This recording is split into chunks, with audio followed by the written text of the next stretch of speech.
In this video tutorial, we will learn about relative pronouns. A relative pronoun is used to refer to nouns or pronouns mentioned previously. Relative pronouns can be also used to join two sentences.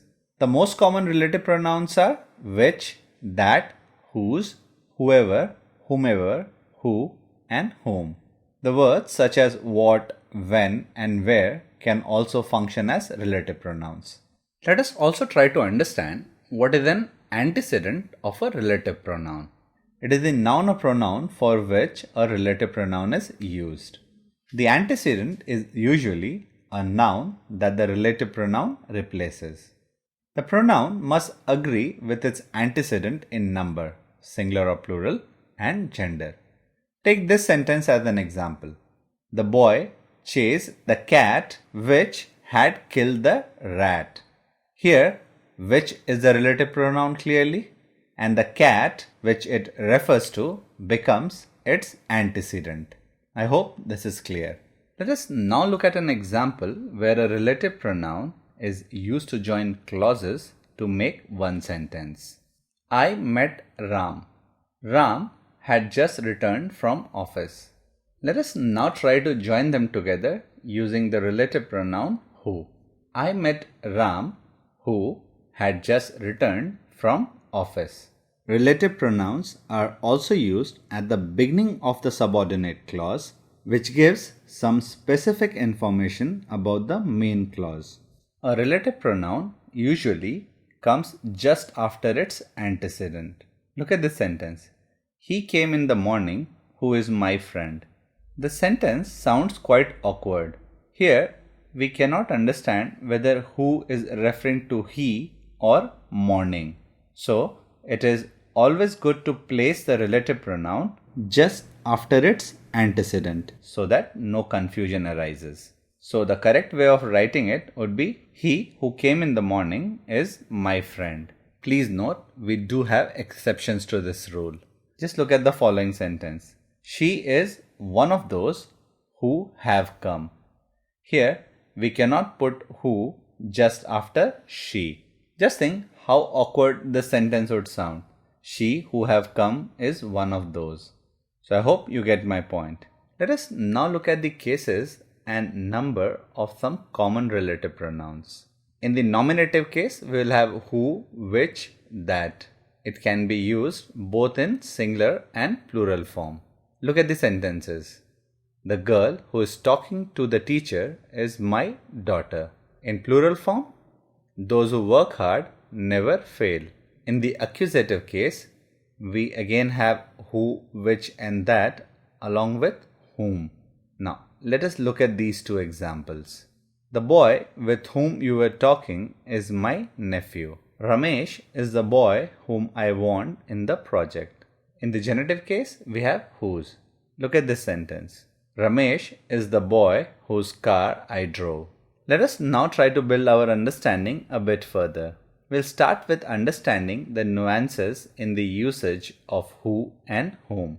Who is generally used as a subject, whereas whom will always be used as an object. But we can also use who as an object for people when preposition is after the relative clause. If you try to do some research on the difference between who and whom, you will see that the web is flooded with material.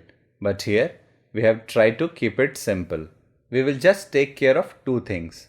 First, whom will always be used as an object, and when who is used to replace whom, it will also have some structural modification if there is a preposition in the sentence. I'll make it clear with the following examples. Look at this sentence. The boy who you were talking to is my nephew. Now, if we want to use whom, we'll have to rewrite the sentence as the boy to whom you were talking is my nephew. Now, look at this sentence. We do not have a preposition here. The dancer who you mentioned is great. Now, if I want to use whom, I'll simply replace who with whom. The dancer whom you mentioned is great. Now, finally, if the sentence was the dancer who you danced with is great, And then if I wanted to write this sentence using whom, I would write the dancer with whom you danced is great. Please note, in informal speaking, you will rarely find someone using whom. But in formal writing, we still have to be careful about who and whom. Let us now try to understand the difference between use of which and that.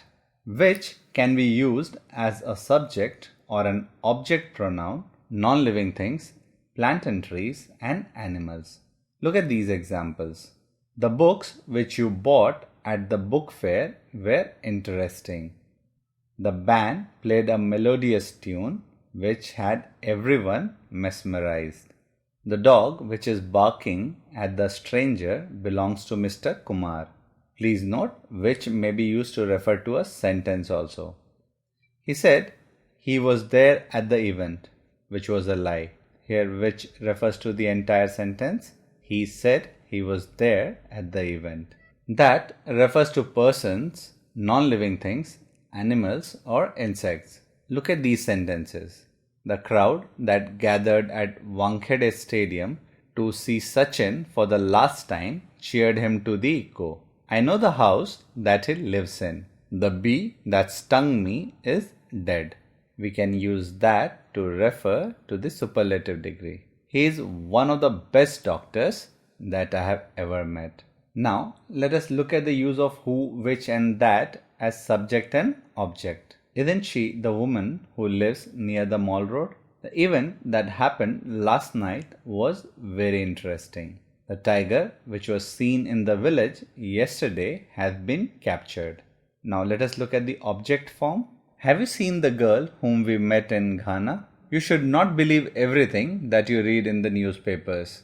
The dance was definitely the thing which I enjoyed the most last night. Now, let us try to understand what are relative clauses. We use relative clauses to post-modify a noun, that is, to make clear which person or thing we are talking about. There are of two kinds, restrictive and non-restrictive. A restrictive clause gives essential information about the subject of the sentence, whereas a non-restrictive clause gives description or extra information about the subject of the sentence. It is not essential to the meaning of the sentence. So, you will find a non-restrictive clause within commas, whereas a restrictive clause does not need commas. Now, it will be easier for us to understand when to use that and when we can use who or which. Please note, who and which can be used for both restrictive and non-restrictive clauses. Let's look at few sentences. The man who had stolen my purse was arrested by the police. The book which I am reading now cost me 200 rupees.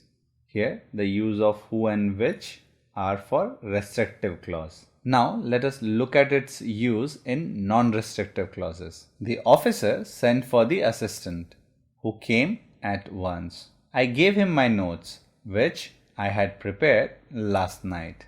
Please note, that may be used to replace who, whom or which in restrictive clauses. The man that had stolen my purse was arrested by the police. The book that I am reading now cost me 200 rupees.